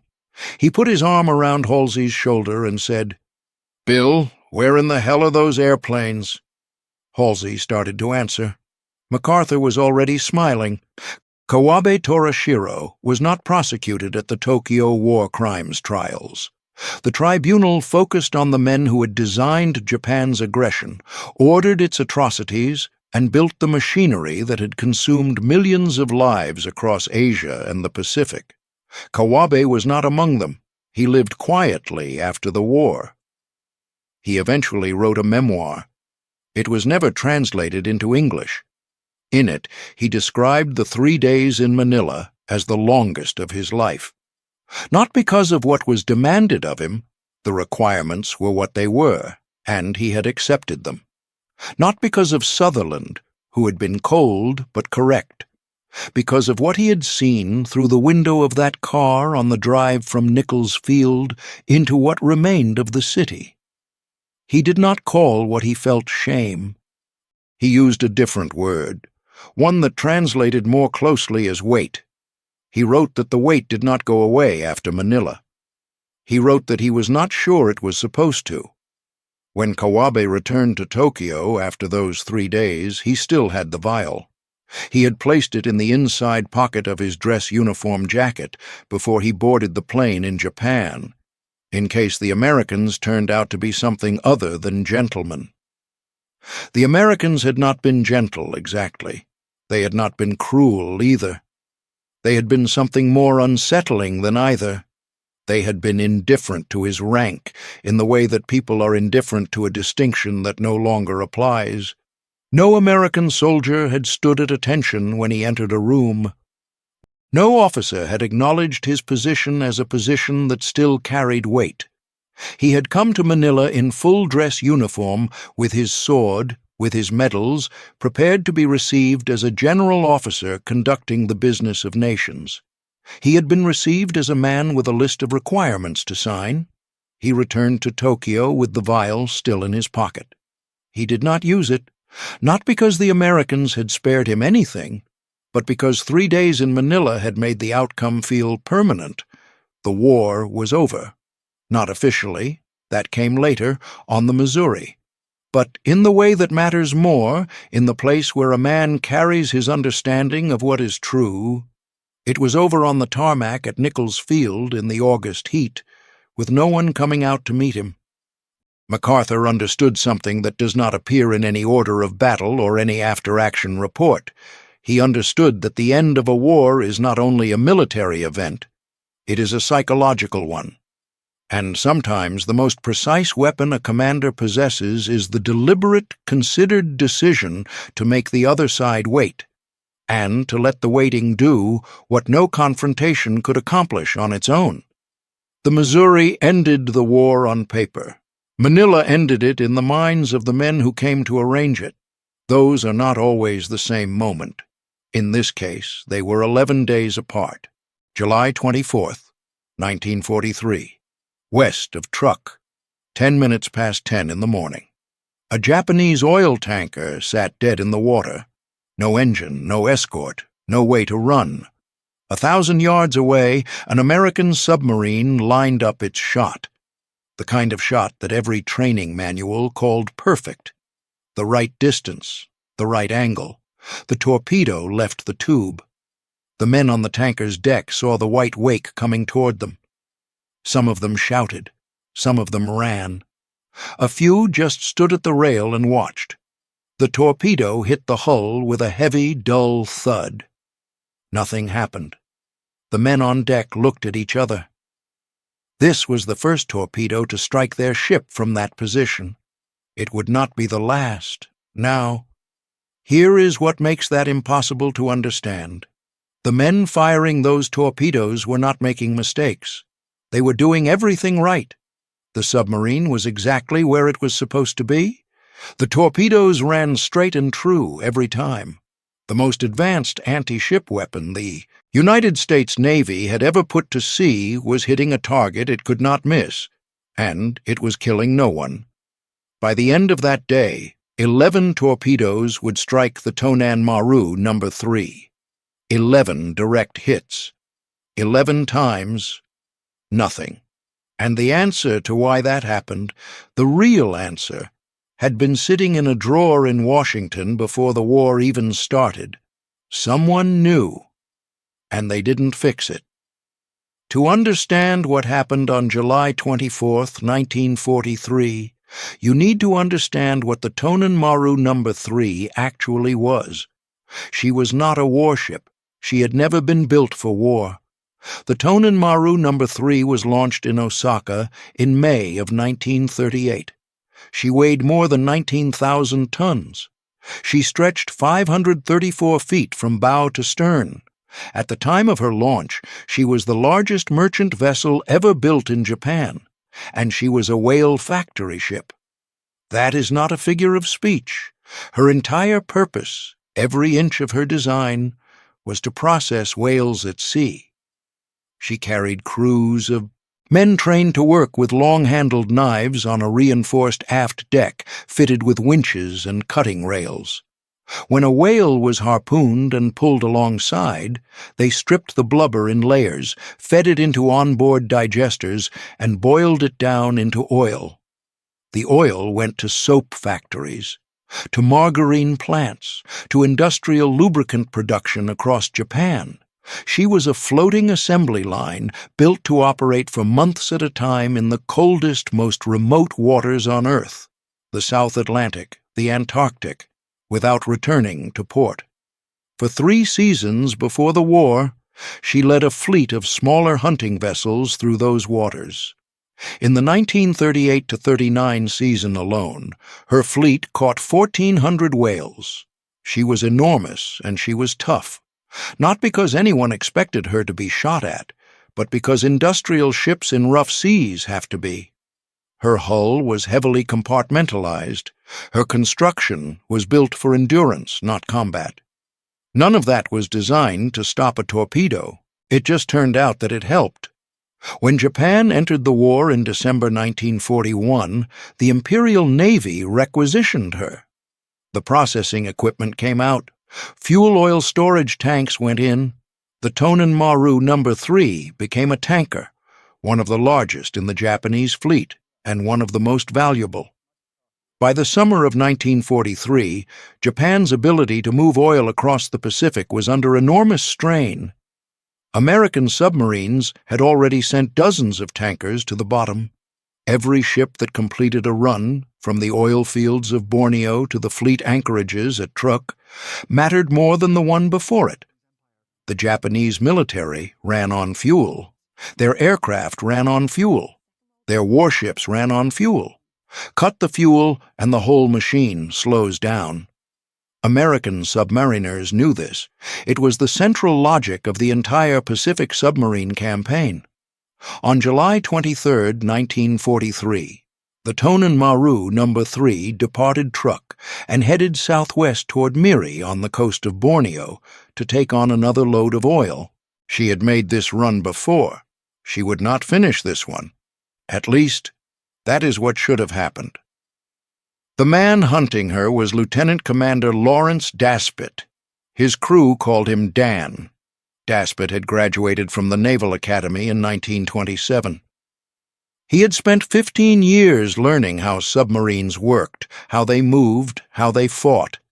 By the summer of 1943, he was considered one of the sharpest boat commanders in the Pacific Submarine Force. His submarine was the USS Tinosa, a Gato-class boat, commissioned in January of that year. The Tinosa had just completed her first war patrol in the waters east of Kyushu. She had damaged 3 Japanese ships. She had taken depth charge hits and kept going. Now she was on her second patrol, working the shipping lanes between Borneo and Truk, exactly the stretch of ocean the Tonan Maru would be crossing. On the evening of July 23rd, Daspit received an Ultra intercept. Ultra was the code name for intelligence derived from broken enemy communications, the most closely guarded secret in the American war effort. Only a handful of officers knew it existed. The intercept told Daspit that a large Japanese tanker would be transiting through his patrol area the following day. It gave him coordinates. It gave him timing. It was the kind of message a submarine commander spent an entire patrol hoping to receive. Daspit set a course to intercept. That night, his torpedo men went through their standard checks, the same careful, methodical inspection they performed before every attack. The Tinosa was carrying Mark 14 torpedoes, the Navy's standard submarine weapon, and Daspit had every reason to trust them. The Mark 14 had been troubled early in the war. That much was no secret inside the submarine force. In the first months of fighting, commanders had reported torpedoes running too deep, passing harmlessly beneath their targets. That problem had been identified and corrected by August 1942. Then came a second problem. The magnetic exploder, the device designed to detonate the torpedo as it passed beneath a ship's keel, was triggering too early, blowing up in open water before reaching the target. That problem had been addressed as well.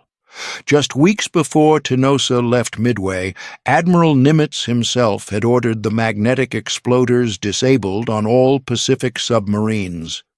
2 problems found, 2 problems corrected.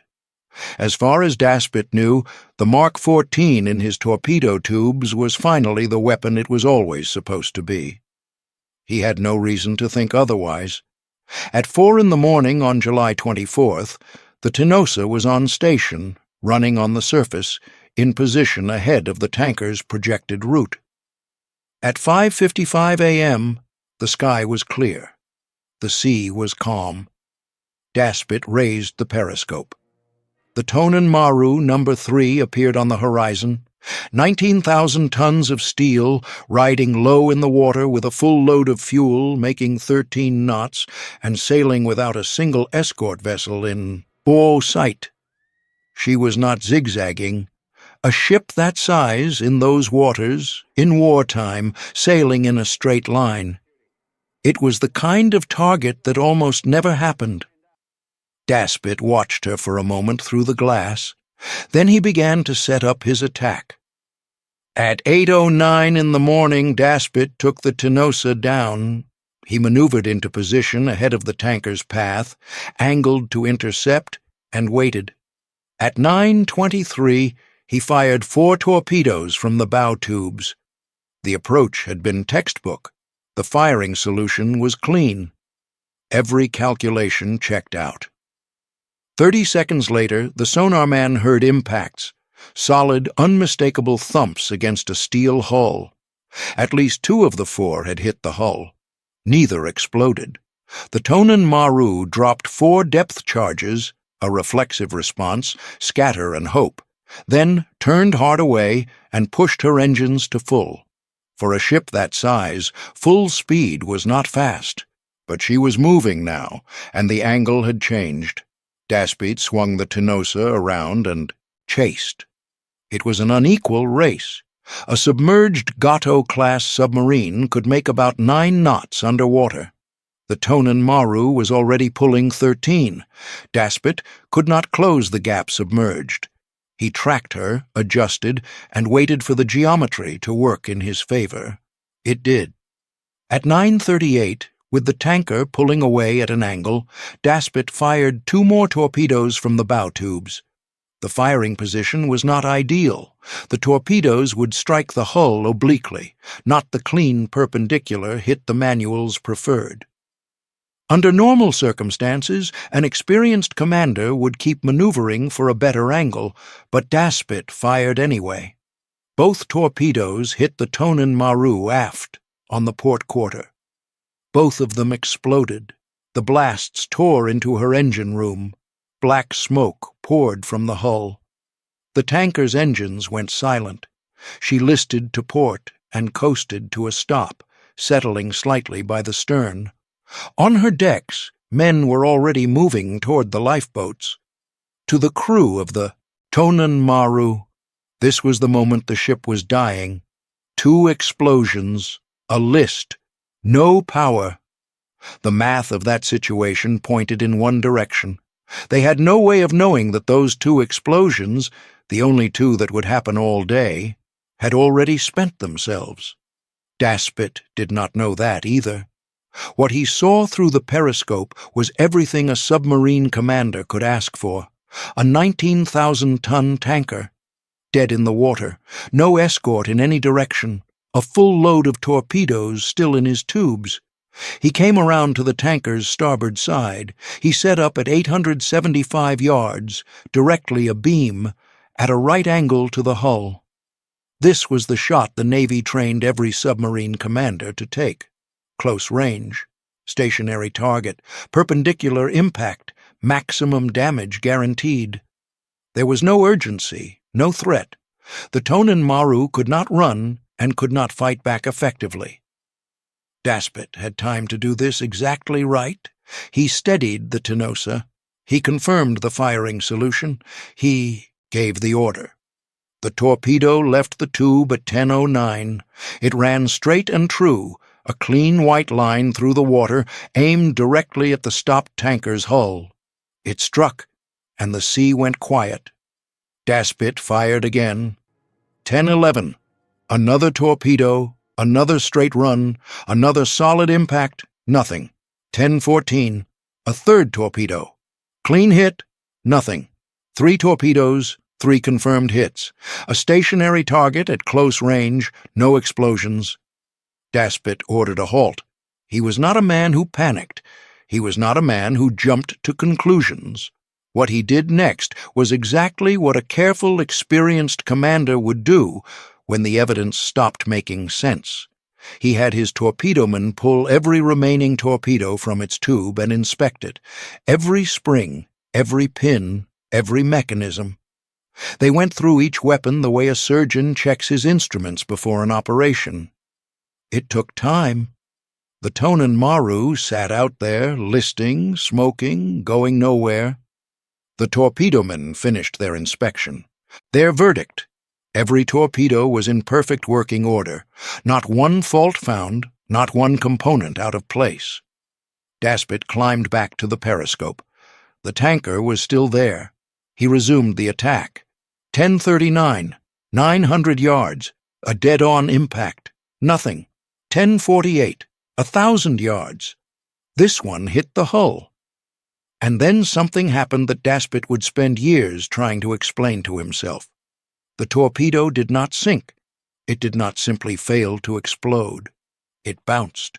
It struck the port side aft, threw up a splash at the waterline, then visibly changed direction, veered hard to the right, broke the surface, and leapt clear of the water nearly 100 feet from the tanker's stern. Then it sank. Daspit wrote in his patrol log, "This torpedo hit well aft on the port side, made a splash at the side of the ship, and was then observed to have taken a right turn and to jump clear of the water about 100 feet from the stern of the tanker. I find it hard to convince myself that I saw this." He fired again, and again, and again. Hit, no effect, hit, no effect, hit, no effect. On the Tonen Maru's deck, something had shifted. The men who had climbed into the lifeboats were climbing back out. They had watched torpedo after torpedo strike their ship and disappear. They had waited for the blast that never came, and somewhere in that waiting, the fear had turned into something else entirely. They opened fire. A deck gun and machine guns swung toward the thin line of Tenosa's periscope, cutting through the surface. They fired at the torpedo wakes. They fired at anything that moved. They were shooting at a submarine with deck guns. It was not an effective tactic, but it said something about what those men believed, that whatever was happening to the torpedoes, they were no longer waiting to die. At 11:32, a shape appeared on the horizon. A Japanese destroyer, moving fast, called in by the Tonen Maru's distress signal. She was 1,000 yards out and closing. Daspit made a decision. He had 1 torpedo left. He fired it. It ran clean. It hit. It did not explode. He wrote in the log, "No explosion. had already decided to retain one torpedo for examination by base. He took the Tenosa down to 300 feet. 7 depth charges fell. Close enough to rattle the hull, close enough to hear through the steel. The crew held still in the dark and waited. After 2 hours, the charges stopped. At 1:57 in the afternoon, Daspit brought the Tenosa back up to periscope depth. The Tonan Maru was still afloat. 3 miles away, down by the stern. The destroyer alongside, 15 torpedoes, 13 confirmed hits, 11 duds. Daspit surfaced after dark and sent his contact report to Pearl Harbor. 3 hours later, the order came back. Return to base. He set a course for Pearl Harbor with 1 unexploded torpedo locked in its tube, the only evidence he had that any of this had actually happened. What happened to Daspit was not an accident. It was not bad luck. It was not a malfunction that came out of nowhere. It was the end of a line that had been running since the first week of the war. December 14th, 1941, 7 days after Pearl Harbor.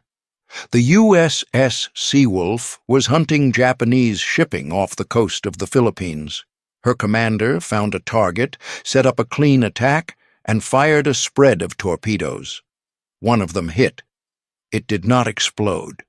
The Seawolf's crew heard the impact through the hull, that same dull, metallic thud that Daspit's crew would hear 19 months later, over and over again. No one in Washington believed it yet. In the first 3 months of the war, American submarines fired 97 torpedoes at Japanese shipping. They sank 3 ships. 3. Some of those torpedoes had missed. Some had detonated prematurely, blowing up in open water before they reached anything. And some had hit their target squarely and simply refused to explode. The submarines were not crewed by amateurs. These were experienced men, trained for years, operating equipment they knew better than anyone. They knew something was wrong. They said so. Patrol report after patrol report came back to Submarine Command with the same language: torpedoes running erratic, torpedoes failing to detonate, targets hit and targets lost. The Bureau of Ordnance, the Navy office responsible for designing and producing the weapons, had a consistent answer. The problem was not the torpedo. The problem was the men firing it. Bad approaches, they said. Poor maintenance. Operator error. A Bureau of Ordnance officer was sent out to inspect one submarine's torpedoes personally. He examined the weapons. He reviewed the crew's procedures. He submitted a report placing the blame squarely on the men aboard the boat. When one submarine commander requested permission to conduct a simple test, fire a torpedo through a submerged fishing net to measure how deep it was actually running, his request was denied. He received a reprimand instead. By the middle of 1942, American submarines had fired more than 800 torpedoes in the Pacific War. 80% had failed. Rear Admiral Charles Lockwood had seen enough. Lockwood had taken command of submarines in the Southwest Pacific in May 1942, based in Fremantle, Australia. He was a career submariner, not an administrator, not a politician. He read his commander's patrol reports and he believed them. Without authorization, he conducted his own test. He had torpedoes fired through a submerged net in a quiet bay off the Australian coast. The holes in the net told the story that 800 combat-fired torpedoes had been trying to tell for 8 months.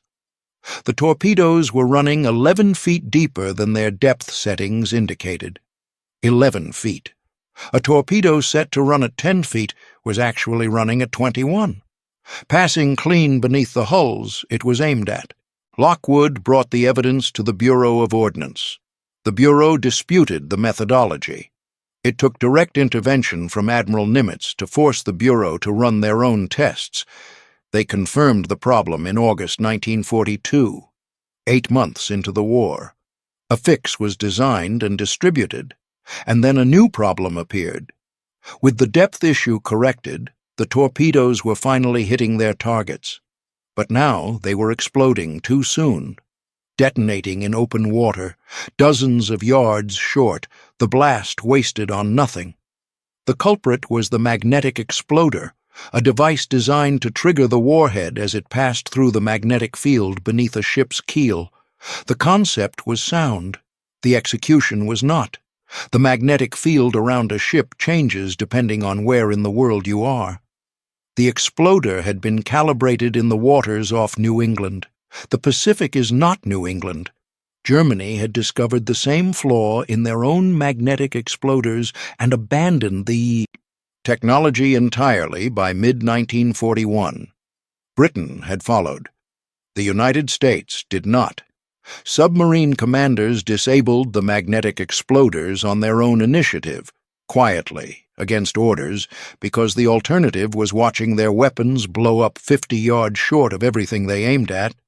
It was not until June 1943, a full year and a half into the war, that Admiral Nimitz ordered the magnetic exploders disabled on all Pacific submarines.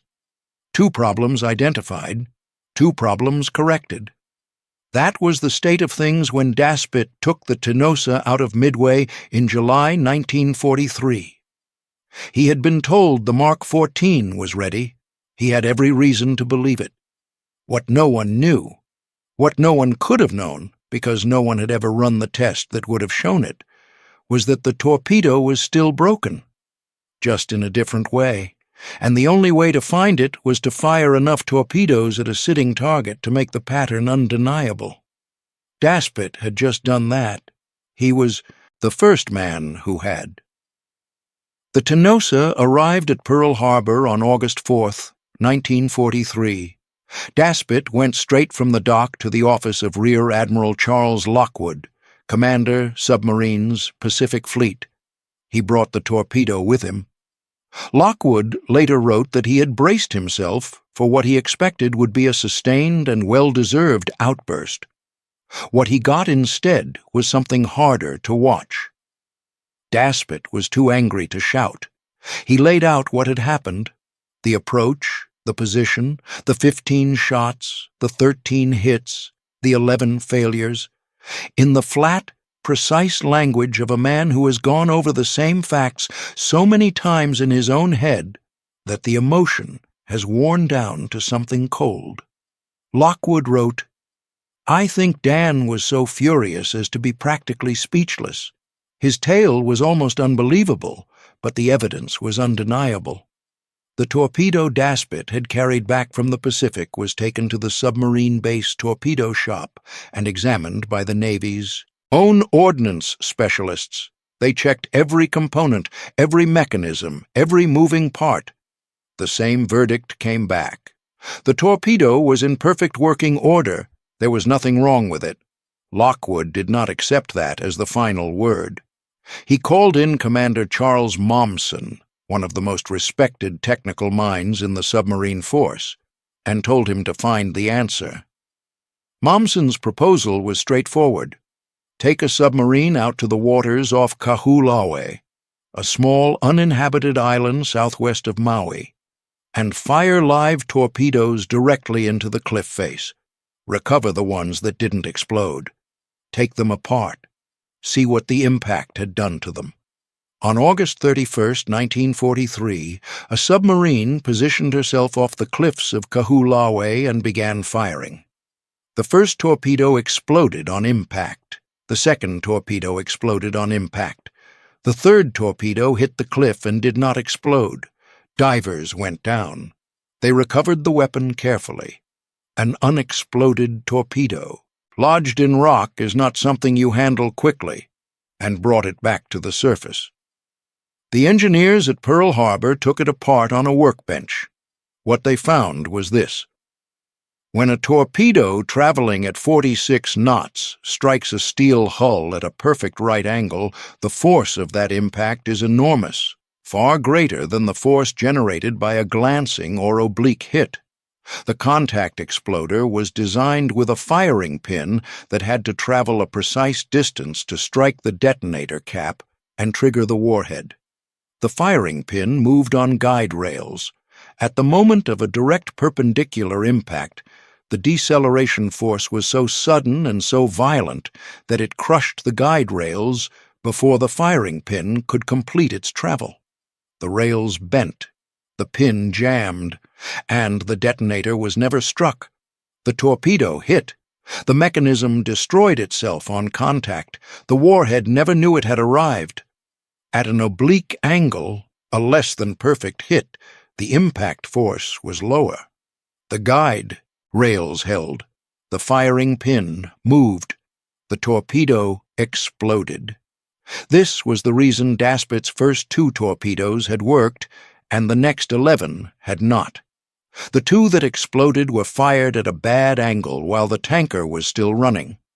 The 11 that failed were fired from the position every submarine commander had been trained to seek out. The better the shot, the less likely it would kill anything. The engineers traced the flaw back to its origin. The firing pin assembly had been tested at the Naval Torpedo Station during the 1930s, but tested at the speeds of 1930s torpedoes, which ran at roughly 30 knots. By the time the war started, the Mark 14 was running at 46 knots. No one had gone back to test the firing pin at the new speed. No one had asked whether a mechanism that worked at 30 knots would survive the forces generated at 46. The answer, it turned out, was no. The fix was not complicated. The torpedo shop at Pearl Harbor redesigned the firing pin assembly using a lighter alloy, a metal that could move fast enough to beat the impact force before the guide rails gave way. The raw material came from damaged aircraft propellers collected from Henderson Field, the Army Air Force's base just down the road from Pearl Harbor. The propellers were melted down. New firing pins were machined from the metal, tested, confirmed, distributed to the fleet. By October 1943, submarines going to sea finally carried a torpedo that would explode when it was supposed to. 22 months after the war began, 3 separate flaws, 3 separate fixes, each one found in the field by the men who were dying from it, over the sustained resistance of the office that had built the weapon and could not admit what they had sent to war. Historian Clay Blair, who wrote the definitive account of the American submarine campaign, described the outcome plainly. After 21 months of war, all 3 major defects of the Mark 14 had at last been identified. Every single one had been discovered and fixed in the field. Every single one over the stubborn opposition of the Bureau of Ordnance. The Tonin Maru No. 3 did not sink that day.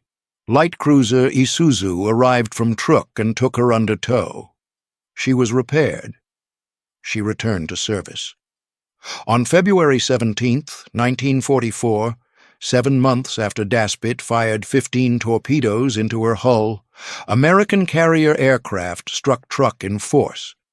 The operation was called Hailstone, 5 carriers, hundreds of aircraft. The Tonin Maru No. 3 was sunk in the lagoon, not by a torpedo, by bombs dropped from the sky. After the war, Japan petitioned for special permission to raise her. She was too valuable to leave on the bottom, the largest vessel Japan had ever built, and the country needed her for the fishing fleet. Salvage crews refloated her in 1951. She was rebuilt and returned to service. She went back to the Antarctic, back to the whaling grounds she had worked before any of this happened.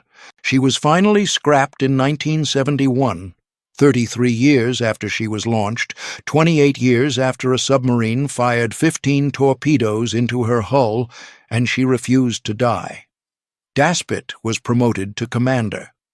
The Tenosa completed 12 war patrols in total.